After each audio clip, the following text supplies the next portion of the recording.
So when you talk about Dave Collins, Dave Metcalf, Ryan Larkin, and they're here with us, by the way, it's just in a different form. I don't know if you felt them out there, but they're around. But they would tell you, they'd be the first to say, don't take your eye off the ball. We just came off the course. It was all about keeping your eye on the ball, but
wanted to remind everyone here that we are here, a lot of us are here because of the people that protect us.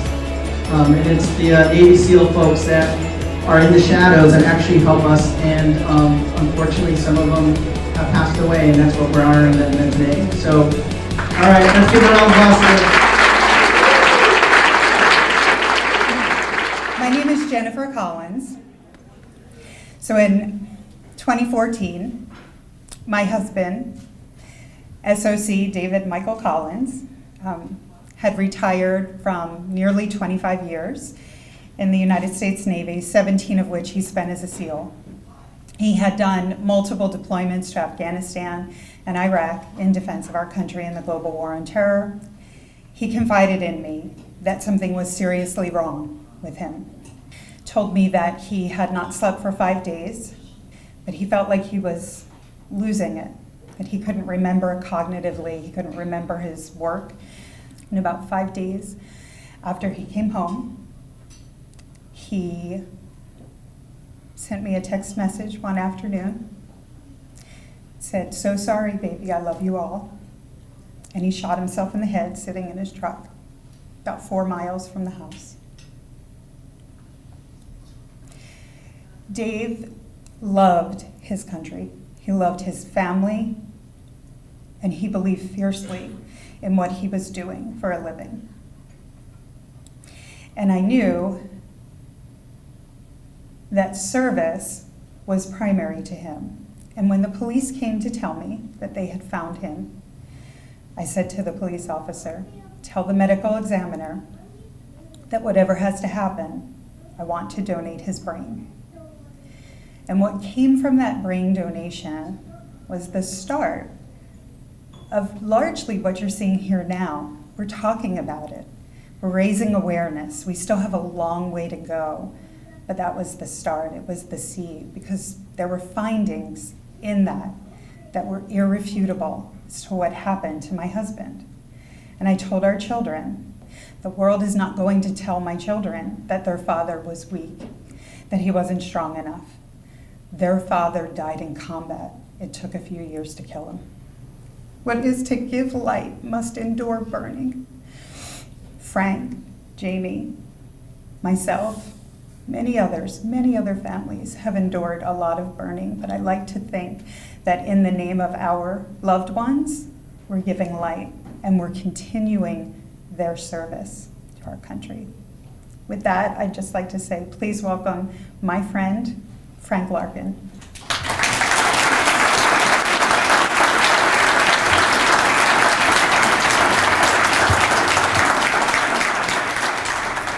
One day, almost a year later, he came home and he says, "Hey, Dad, I'm all busted up inside. I don't think I'm going to live, to an old age." And of course, I'm a dad. I'm saying, "Hey, look, we're going to get through this. We're making progress." He said, "Nah, I'm busted up." He said, "If anything happens to me, I want you to donate my body for TBI research, breacher syndrome research." Breachers are the ones that use explosives to punch through walls and doors. And so on a terrible day in April of 2017, my wife and I came home from an overnight trip, family event, and we found that Ryan had taken his life in the basement of our home. He was dressed in a SEAL Team 7 t-shirt, red, white, and blue board shorts, and had illuminated a shadow box with all his medals and ribbons next to him. And we never saw it coming. I've got a law enforcement background, I've got a medical background, my wife's a trauma nurse. We never saw it coming. He said, "Hey, I'll never do it. I'll never do it." So we got his brain over to the same research effort that Jen referred to, and then we found out, hey, your son suffered from a severe level of microscopic brain injury that was undiagnosed, but directly related to military blast exposure. So all the weapon systems that he had come in contact with, the breaching charges, the explosives, the improvised explosive devices used by the enemy that would cause these pressure waves to go through the brain. Every time they were going through the brain, they were tearing, the highways in the head, inside the brain, affecting the communication, affecting the ability for the body to maintain balance. And eventually what happened, that started coming out in behavioral manifestations, irregular behavior, cognitive dysfunction, inability to sleep. But what the system said was, hey, you're mentally ill. They died from combat-related injuries. They just didn't die right away. And it was suicide. And that's a word that hopefully we're reducing the stigma of what that means and what it means to get help. Because very often, as these warriors went to get help, it got weaponized against them because the system couldn't handle it. But hopefully we're opening up the narrative and opening up the awareness. So now that these warriors, these veterans feel more confident that they can approach somebody and ask for help without it having to be turned around against them. The worst thing you can do is separate them from their team, from their tribe. The worst thing. Isolation is the worst thing for a veteran in trouble. So whatever you can do to outreach at the grassroots level, and what you're doing here in Naperville is so critical. You can't put a value on it. Thank you to the community for what you're doing. This is a tremendous show of support, and it's where it's needed. So thank you very much for the time.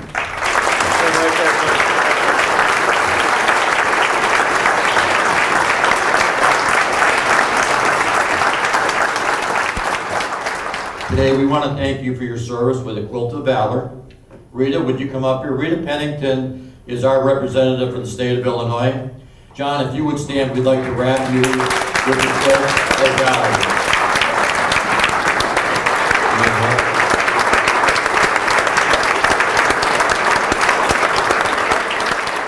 John, we're proud of you. We're proud of your daughter's here with you and your son-in-law. And as a countryman and Navy man, I thank you for your service. God bless you. God bless your family.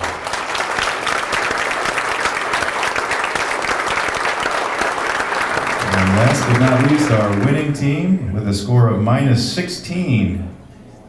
Andy Stewart, Dave Hendrickson, John Cornish, and Dave Schaff.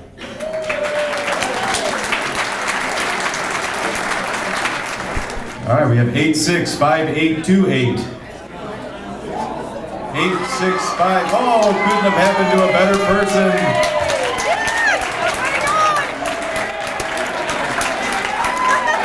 The Santos Clans donates $100,000 a year, and every once in a while they give it back. Look at that.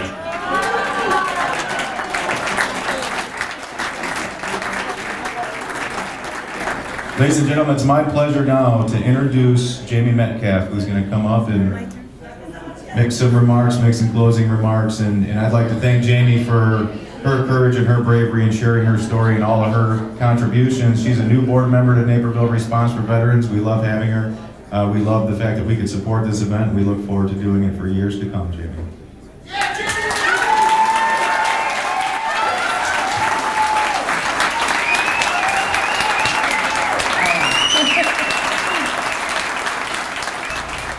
On the morning of January 2nd, 2 months after he came back from an 11th-month deployment from Afghanistan, I woke up to find a red envelope attached to the door. In the envelope was not one of our typical love letters.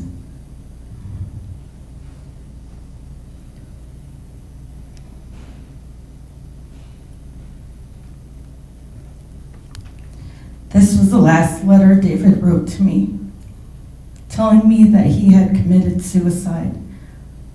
And along with the letter, he left a stack of concussion books and a letter to his new command saying how sorry he was for leaving some loose ends behind. The letter David left me detailed a silent battle he was fighting alone. That is when I realized I needed to do more. I made it my mission to carry on David's legacy through my commitment to my community, learning more about these invisible wounds and educating others. I want to thank all of you for being with me today. With your continued support and compassion, we can destigmatize suicide not only in the military, but also in our own communities.